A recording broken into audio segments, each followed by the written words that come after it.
Good afternoon, everyone. I thought it important to share the following message. It has come to my attention that Eric Deters on his podcast has released some kind of recording with me from a relationship that I had many years ago, and has indicated that he will continue to release certain scandalous material in much the same form,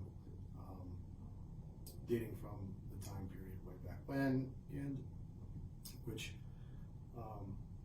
will most assuredly not cast me in a very positive light. I wanted to take one moment to explain some circumstances and some things that I have to say at this juncture in light of the very consequential actions that have been taken by Mr. Deters. I have been threatened for years with the release of some kind of material that was represented as having been created during the time of my personal relationship with someone that has been now many years terminated. It is that relationship which gave rise to, which bore the fruit of the gift of my daughter, whose love I just can't put into words how much I love that young lady and the joy that she's brought to my life in a rather unexpected way for a kind of old dad. It truly is my greatest joy to get to be the dad that I am to that young lady, and I think for so many reasons that are private to me, that she is special and unique and a gift from God.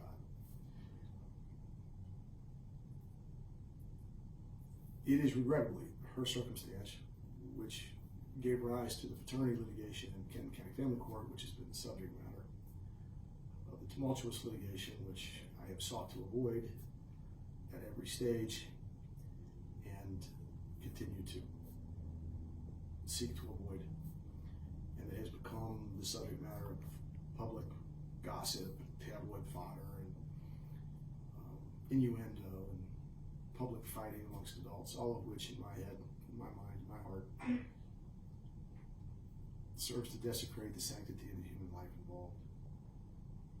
And is disrespectful beyond belief to her and to all the other parties involved. It is my position now, it has been my position from the beginning, that parents fighting in court is the exact opposite of the best interest of kids. The conflict between parents ought not be encouraged, ought to be, the parents have a moral obligation to sit down, put their differences aside, put children first, and work out arrangements amicably such that any hard feelings can be dealt with and dissolved, and that they can parent together, working cooperatively and collectively as is required, as these children so desperately need. That has been my position from the beginning. It's my position now. I have refrained from speaking about certain things in the hope that those who have had hard feelings might get over those hard feelings and be willing to make the choice to sit down with me and resolve in a private way that respects the privacy and dignity of our daughter's life the issues that need to be resolved in that way. I believe that every child, but most especially this child, deserves two parents working together maximally selflessly, maximally sacrificially, in a supportive, cooperative, respectful, loving way, so that she may have the kind of life that all children deserve, and not have not face the obstacles that children who don't have that kind of life inevitably have. I can't make that choice for the people that need to make that choice in order for that to happen, but it has been literally my daily prayer that they find it in their hearts to make that choice. Releasing the material of a scandalous kind that reflects me, that portrays me in a negative light, and has been used to suggest certain narratives about me that I don't think my record supports, is merely the culmination of a threat made a long time ago for the purpose of getting me to do certain things I was simply unwilling to do. It's the timing of the release and of this discussion makes clear that it is once again being used to get me to try and get me to do something that I am not willing to do, which is to stop objecting to things that are objectionable, to stop leading the charge here in encouraging reform and accountability to Kent County Family Court, and to stop pointing out things, as I have, as Katie has, in my litigation as examples of the larger systemic problem, which at this point has drawn no less than 50 RSVPs to my little law firm, and on a daily basis continues to attract the interest of additional victims, including at this point law enforcement stepping forward to make certain allegations, to provide certain evidence, showing still further ways in which the system is tinkered with, that have nothing to do with me, and plenty of other cases, and which involve the very same judicial actor at the heart of all of this, which is not the presiding judge, as I've sought to make clear. The point is, I am not in the business of taking people's private, personal lives and putting them into the public domain, and I'm surely not in the business of putting my children's lives into the public domain. And that choice was not made by me here. It was made by the interest Mr. Deters is serving and by Mr. Deters himself. I believe it is wrong to do that under any circumstances. I believe it demeans the dignity of the lives of those involved, most especially my precious daughter. I will not do a tit for tat when lines are crossed and salacious personal details of people's lives are threatened to be released and ultimately released because demands to walk away from children's lives and deny them a father, and economic demands made in connection with that, and to stop speaking out and up for what I believe is right in connection with the integrity of the court system. I will not yield to those threats. I have not for years. I will not now, and I will not even in response to Mr. Deters doing on behalf of those who have long threatened to do what they now have done, doing that thing. I trust that those who need to know who I am, based not on my words or any Facebook videos, but on my actions and on my record. And it is on my record in all respects that I stand. If people want to allege something, it is their right. We have a process. I respect it. Nothing, no process involved here is even moderately begun, much less completed, and none of the horrible things that have been said about me and about those who are that I care about have been part of a process that's run its course.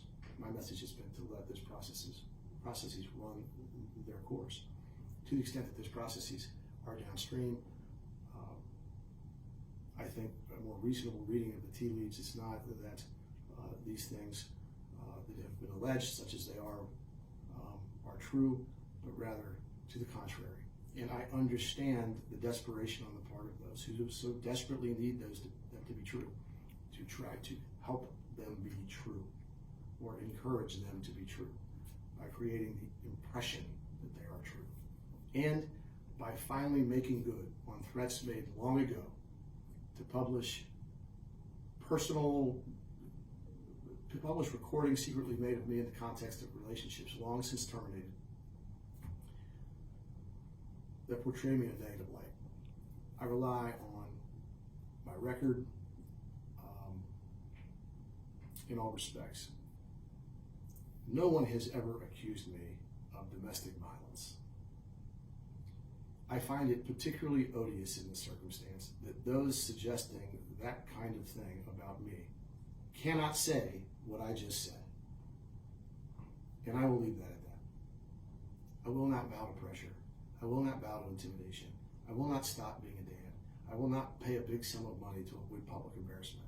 I will not stop doing what I think is the right thing.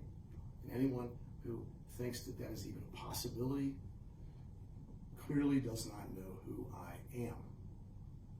I have stood up for what I believe is the right thing, and I will not be intimidated by the release of these materials, and I simply wanted that to be known.